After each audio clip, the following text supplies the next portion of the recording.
Number 5 says use synthetic division to show that the given value of k is a 0 of p of x. Then find all other zeros of p of x. So we have a polynomial and they're giving us the k, so I'm doing the synthetic division with that.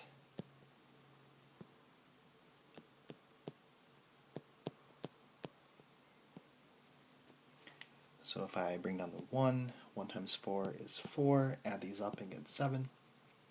7 times 4 is 28, add these up and get 10.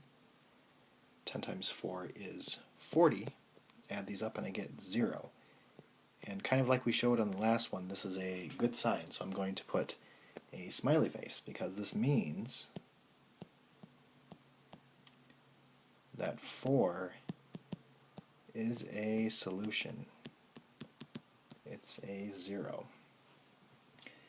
To get the other ones, I'm actually going to put this back into its equation form.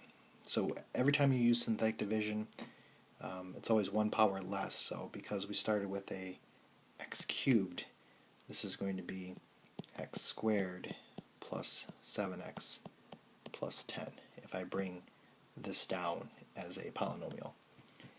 And from here I can factor this. So this will be x plus 5, x plus 2.